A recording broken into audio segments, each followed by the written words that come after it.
Having watched him come from where he was to what he is, I can say honestly I have a very deep affection for him, I do. To me, he's my boy, he's with me. I never look at it as he's my trainer, my manager. He's like my father. I often say to him, you know, I owe you a lot, and he doesn't know what I mean, but I'm going to tell him now what I mean. If he weren't here, I probably wouldn't be alive today. The fact that he is here and doing what he's doing, and doing as well as he's doing, and improving as he has, gives me the motivation and interest to stay alive. Because I believe that a person dies when they no longer want to live. And he gives me the motivation. I will stay alive, and I will watch him become a success. Because I will not leave until that happens. And I will do that. And I will mark my words. I will live to see him become a success.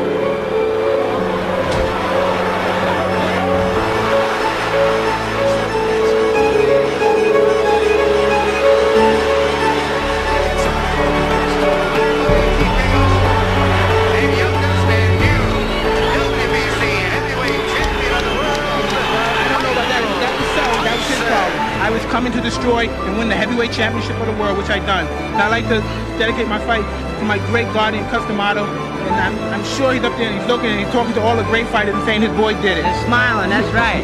Customato, when he first saw you at the age of 13, 14, he said to you, stay with me and you can be the heavyweight champion of the world. Yes. And you said, how do you know that? You just saw me. I said this is a genius. You can't, everything he said happened. Isn't it true? Everything he said happened with me. Right. Cus always depended everything on character and determination. He saw I had the character but not the experience.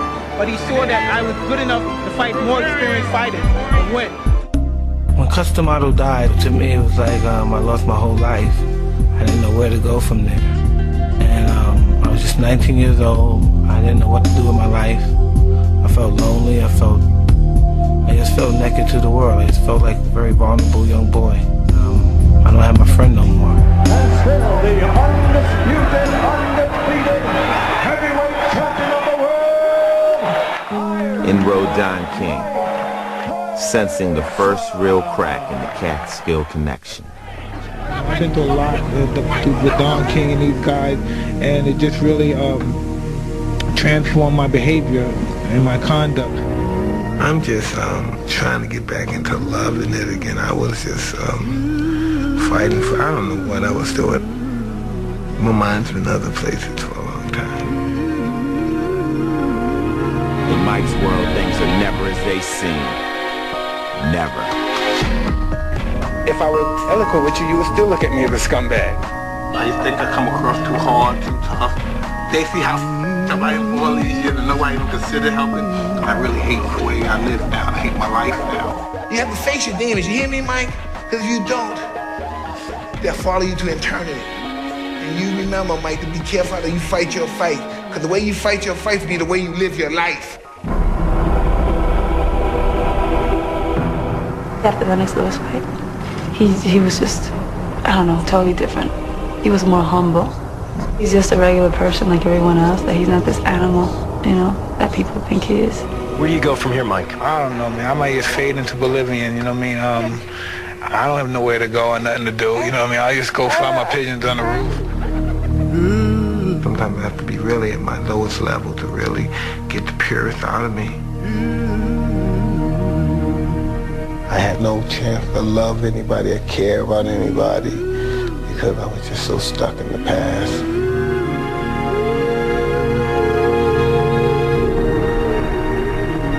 The past is a glorious moment, isn't it? The past. I don't believe in redemption. No one can redeem themselves. It's either they want to change their lifestyle or they don't. But there's no such thing as we're going to redeem ourselves. We don't forget what happened in the past. If anybody would have said, Mike Tyson, you did this or that, they have to go back 15 years ago. No one can say from the last 5 years, you've done this, you've done that. I tried the best of my ability the last 5 years to live my life as like a productive citizen in society. And I'm trying to just grasp the idea of just being a human being and get the respect for my children and people who I have to make amends with. You know, I can't bring back my baby Exodus, but the only thing I can do is to honor her life and make a better example for myself, for the children that I have that are still here with me now. I lost my soul as a human being. I lost my self-respect. You got man in the with me. You can't last 2 minutes in my world, bitch. I'm just a decent person. Just want to love everybody, but first you have to love me too. A lot of times I just hate myself. Sometimes I think about some of the things I've done to people and some of the ways I hurt people. Sometimes the journey home shows you where that hate and that hurt comes from. We were just poor black kids just that no one cared about, but we didn't care about anyone either. I got a lot of beatings, a lot of real horrific beatings. I was very afraid all the time. I was just a monster as a kid. The beast survived, you know, the toughest survived, the meanest. You have to be willing to do what no one else would do. Mean, ferocious, bloodthirsty, you just have to be the man. I started breaking houses in Brooklyn. Tyson was sent to a detention center 100 miles from Brooklyn, not far from a town called Catskill, where an old boxing legend toiled in obscurity in a gym above a local police station. We get a phone call from this Bobby Stewart, who was an amateur fighter, and he was a guard in a correctional facility. He called Cuss one day and said, you know, I got this young kid up here who never boxed or nothing, doesn't know anything, but he gets in trouble. I was wondering if you and Teddy would take a look.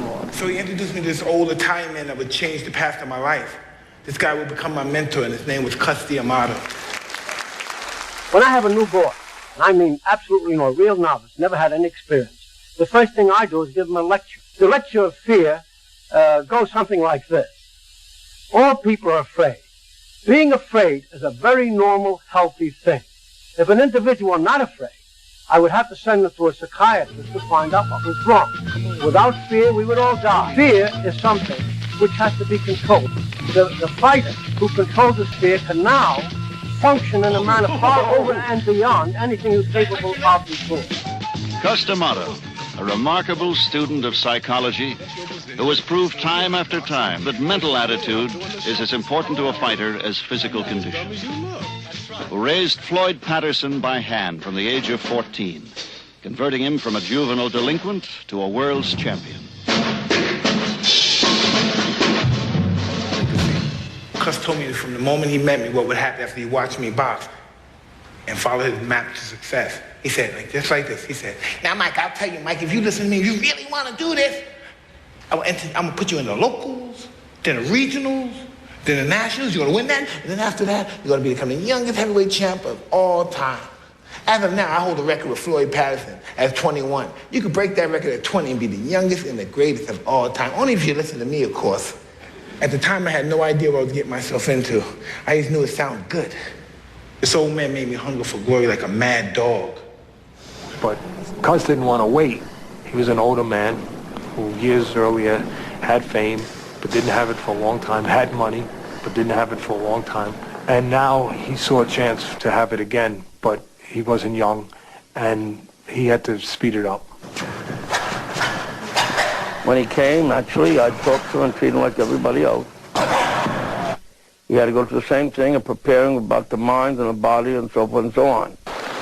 He just basically destroyed me of all my habits and just reformed me. Remember, from the side, you can let that punch go with the worst kind of intensity. He's my first exposure to a white guy who didn't judge me. With all the power you can generate. I was madly in love with Cuss Amato. I became, he broke me down and rebuilt me back up, and I became totally loyal to him. He adopted me. I pretty much became his legal guardian. He became my legal guardian, like my father figure. And we dealt with life as a father and son. And so I never knew what, how do I express this? I never knew what it was like for most people that had fathers. I noticed on some occasions they wanted to make their father happy. And Cuss wanted to have a heavyweight champion. And that would make him very happy. So I liked making him happy. I really enjoyed making him happy. I love Cuss because I'm a street kid. I never had a mother or father really that close, but he taught me how to read, write. He was very patient with me. He encouraged me to read anything I could get my hands on. I was a young kid at the time. I just wanted to love him forever. I wanted him to be my father. I feel that all boys growing up in the environment that he did would require help, patience, and perhaps understanding. Because I tried to make them feel, and I hope I did, that I understand this kind of life. I grew up in a tough neighborhood myself. Four have already fought. From the beginning, even at age 13, Mike was determined to make his mark as a boxer. They seem an odd couple as they spend endless hours studying old fights, the professor preparing his student on the skills necessary for survival in a dangerous sport. But you aim it here and bring the same hand. When he hits here, he's liable to bring it down. Even if he's got his life, bring down, bang, over here. Bang, with the left hook here or here. When you get hit, that's when you got to be calmest. You got to be clever, you got to be smart, and not get hit. And when you're able to do this, you're a fighter. Okay. I'm not a creator. What I do is discover and uncover. See, my job is to take the spark and fan it. When it starts to become a little flame, I feed it.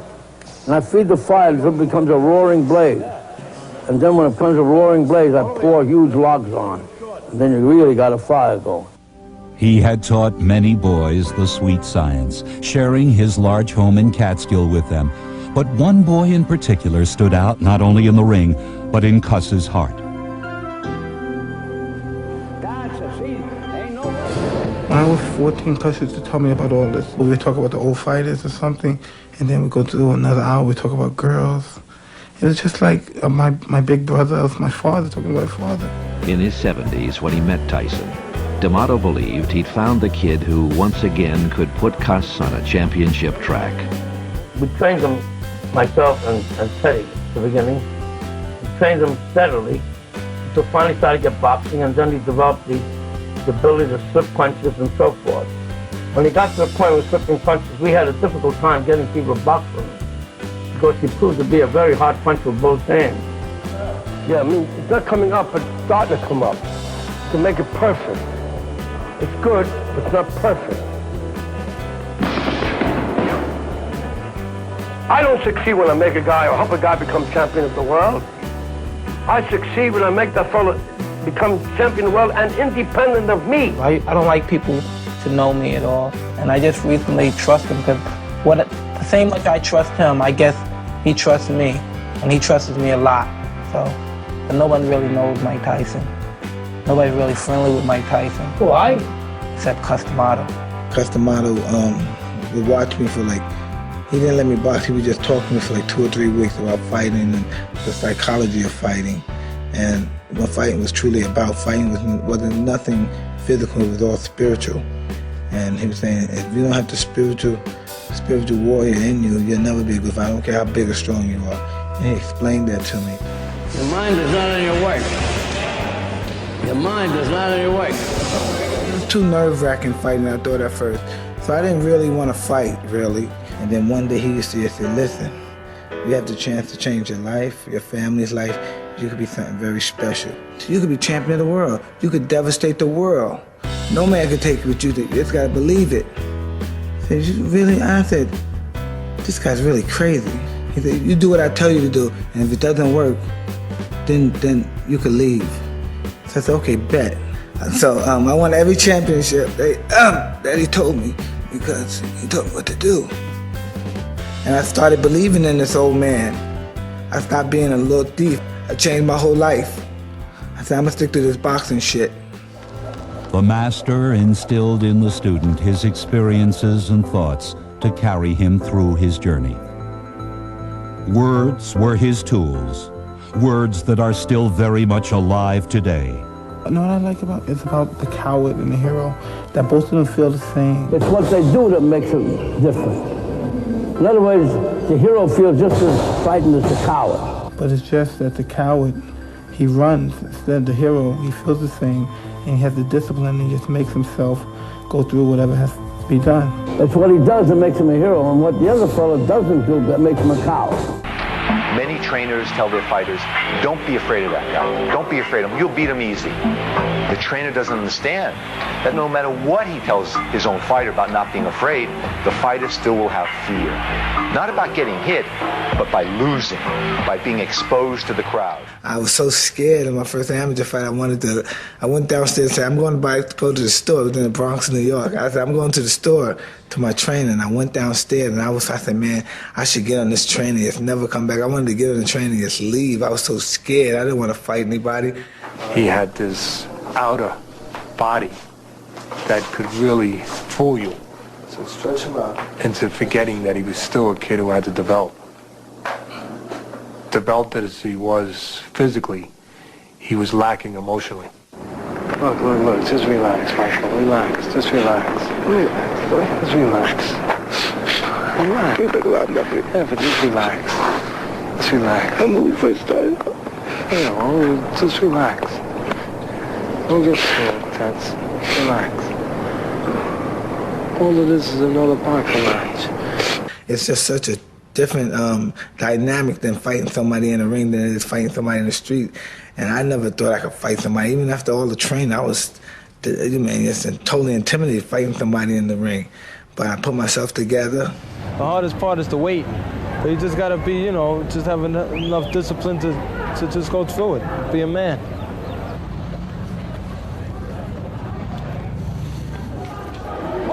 You're not gonna take my title. No one. Fight smart and hard. All right, champ.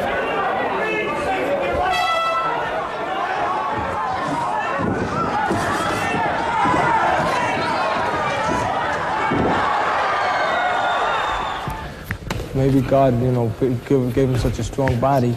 He figured, well, I'll give him a strong body and I'll make him have to become strong another way on his own.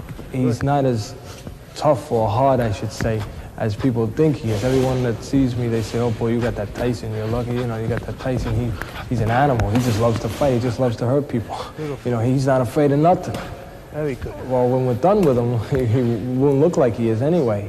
My mentor, he put so much of a burden, for me to achieve something at such a young age. In order for me to achieve what he had set out for me to achieve, I had to look at myself, regard myself greater than what I was.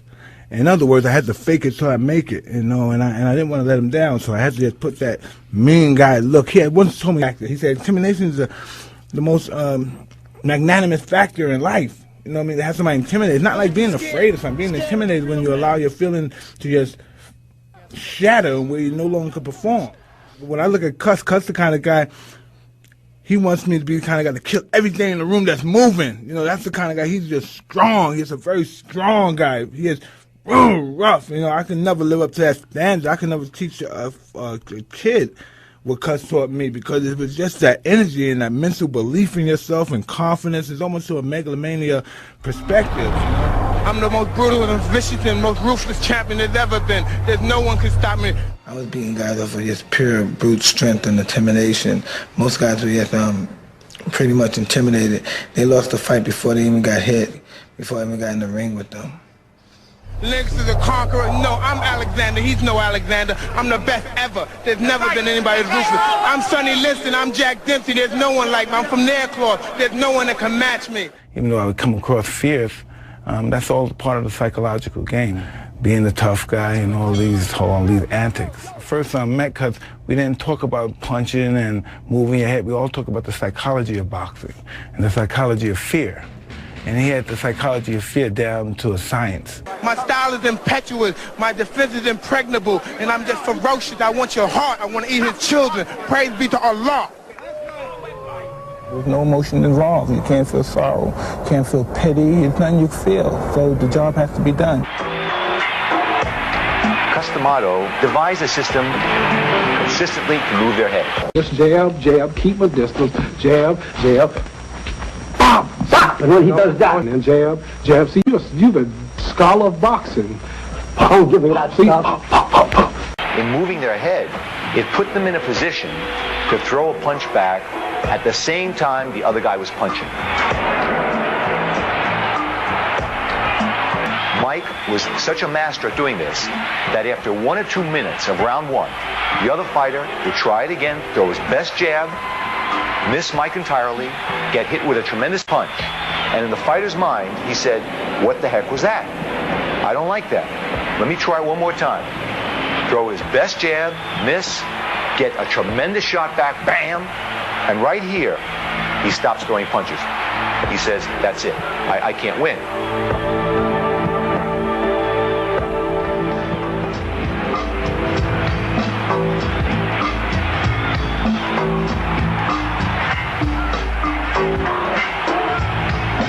He had a style that was created that made him exceptionally elusive and exceptionally difficult to hit. They started bringing in professional fighters from Mike to spar with. That was the only way he could really get a chance to test all of this mechanism that was going on. Here, Mike is 14 years old, and I'm 25. Thought I was the man. I learned the hard way with Mike. See how you can slip punches without hitting back? This is the way you gotta slip. He's got the potential to be go down as one of the, best fighters ever. But he'll only reach that potential if he keeps his head, screwed on straight. Keep it going for a while, like boom, boom, moving, bop, bop, bop, bop, bop, bop, moving, bop, bop, bop, moving, hit again. You know what I mean? Keep it going. There's still this an exchange, and the guy's still fighting with you.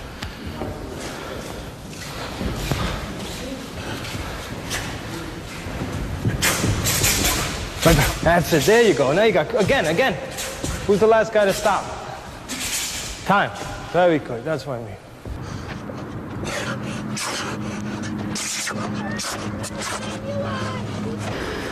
You're a little bit too square. Your right shoulder, you see, a little bit this way. It should be more this way. So when you drive it in, nothing to hold that blow. Remember, from the side, you can let that punch go with the worst kind of intention because you know he can't hit you back. So you can throw the bomb with all the power you can generate. One of the first things Cuss ever told me was this invention called the Willie, right? It's named after light heavyweight champion Willie Pastrana, right? Cuss would call the numbers in rapid succession. It would go something like this. 1, left hook to the jaw, boom. 2, right hook to the jaw, boom. 3, left uppercut. 4, right uppercut. 5, left hook to the liver. 6, right hand to the spleen. 7, jab to the head. 8, jab to the body. 5-2. Rest. 6-5-2. Tyson was like a sponge, and he just absorbed everything that Cuss had to teach him. The head movement, throwing the punches with bad intention, the proper snap. And I recall Mike, practicing for long, sustained periods of time, 10, 15 minutes, in the mirror, just throwing the right uppercut or left hook, just over and over and over. Yeah, I used to punch with snap, my shoulders and my legs. And bringing the punches together with accuracy and precision. You see, you tend to me to come up under people. No, because you misinterpret it, because the object of the game is like when I hit the punch, boom, boom, and then I twist it, and boom, and I'm at the side where you can't hit me. Like if you expect me to be here, and you're throwing punches here, you're throwing punches here, but I'm here already, and I'm perhaps going to hit you already a couple of times. Then you're interpreting that I'm jumping in the air and I'm going boom, and I'm punching, and twist and bing. Yeah. Yeah, I'll get the proof. If I'm right in the center and I try, I get counted. So you have to count me with this hand. Right. If I'm doing like this, I'm also like this. I'll try to get this way where I can bring it here and bring it up. Boom. Maybe boom, boom, boom, boom. Again, Bruno momentarily turns up on the court by 3, 4, 5 punch combination. Right uppercut starting in. Bruno's in desperate trouble. It's going to be stopped. It's over. What does it take for a real knockout puncher to get the job done? Well, there's a certain kind of knockout punches. There's something, being a big man really doesn't matter. It has no significance in knocking out someone. The main point is the quickness in which you throw the punches and the leverage is what you have in the shoulder snap. And the object of really knocking out an individual is throwing a punch where he can't see. And when there's combination punches, and when you throw punches and you keep his mind preoccupied with the body punches, and the other 2 punches that come to the head are the knockout punches. And then again, there's one-punch knockout punches, which they throw one punch to the body, boom, boom, and then the other punch to the head, which again, the opponent's mind is so preoccupied on the one punch, which rattles him just a little bit, and that's when the other punch comes in.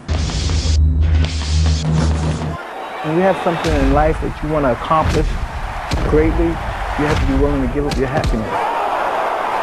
Just be willing to sacrifice, you know. Discipline, doing what you hate to do, but do it like you love it. You know, always testing yourself and forcing yourself to the limits. He's champion all over again. 6 years after losing his title to Buster Douglas, Tyson is the champ, and Bruno's reign has finished.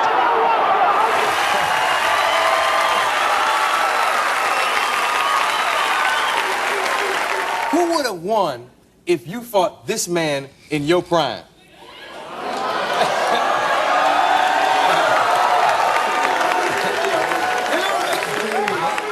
If he hit me.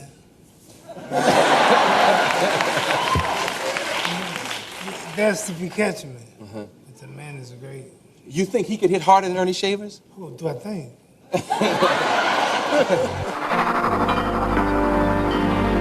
You spent many years at the middle of a circus, baddest man on the planet. Well, you know, in that stage, that comes from my insecurity. I wanted to be that guy. No one's the baddest man on the planet, but it just sounded good, you know what I mean? It patronized with my ego at the time. Those former titles that I had, they're nothing now. People are not born humble. Human beings have to be humbled in order to really appreciate the value of life. There's nobody that can beat me. I don't like that time in my life because I didn't like the person I was back then. Even all that money, all that success I had, I couldn't get anything done. My kids never saw me. I was a horrible father. I'm accomplishing so much and getting so much done now as a human being that I could have ever done back then in the prime of my fighting career. At one point you had a lot of money. Yeah, I did. How much money? Do you have any sense? I don't know, but I had a lot of money. Do you miss having that much money? No, I'm pretty good. I'm pretty good. Yeah. I'm pretty good. They just put a lot of demons in me. There are some people out there who think he's gotten as many chances as I want to give him. What do you say to them? I don't say anything to them. The only way that we could stop hate is by love.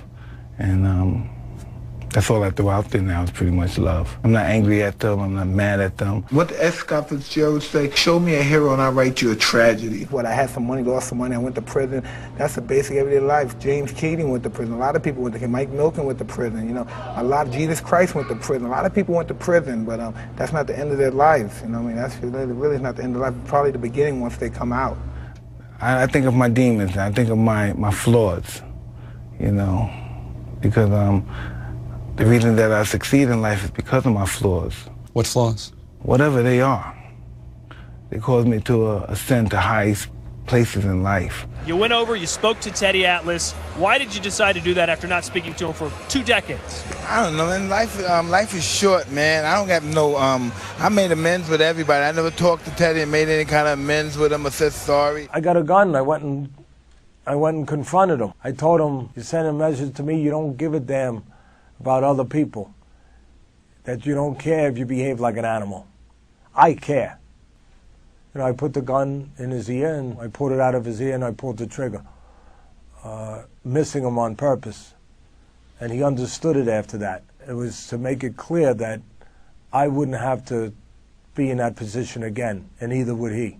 I was wrong, and I was just happy that he seen that I really meant and was sincere about making my amends to Teddy. I made the right decision. I made Cuz proud of me. I made myself proud of me. I hate myself. I made myself proud of myself, and I don't do that much. And I was happy I did that. And maybe it was overwhelming to Teddy. He has to know this is sincere. I don't want to fight you no more. I was wrong. I'm sorry. I was wrong. And I just wanted to make my amends. If he accepted or not, at least I could die and go to my grave and say I made my amends with everybody that I had hurt. And and it's all about love and forgiveness. I did a lot of bad things. I wanted to be forgiven. You know, I want to change my life. I want to live a different life now. I want to live my sober life. I'm just happy. If I died tomorrow, I was overpaid, and that's just one of the perks right there. Well, we were glad to see it, and I know Teddy Atlas certainly appreciates it. You've gotten into boxing promotion. Yeah, this is pretty interesting. Yeah, boxing promotion. This is just my first event, and I'm just very grateful, and that's what I'm trying to convey is gratitude. I'm not supposed to be heavyweight champ. I'm not supposed to have all that money. I'm not supposed to have all the planes, the cars, the houses, the beautiful women. I'm not supposed to have all that thing. That's not supposed to happen to me, but it did. and I'm very grateful for it. And I'm very grateful for the life I have now. And I'm going to try to rebuild it and continue to be a positive role model for me in my life. I can't do nothing. I have control over nobody else but me, and that's all. I can't get nobody well if I'm not well, and I want to get well from a human and a psychological and an emotional perspective. I have a lot of pain, and I just want to heal it. Now, when you say those things weren't supposed to happen to you, why weren't they supposed to happen to you? Why not you?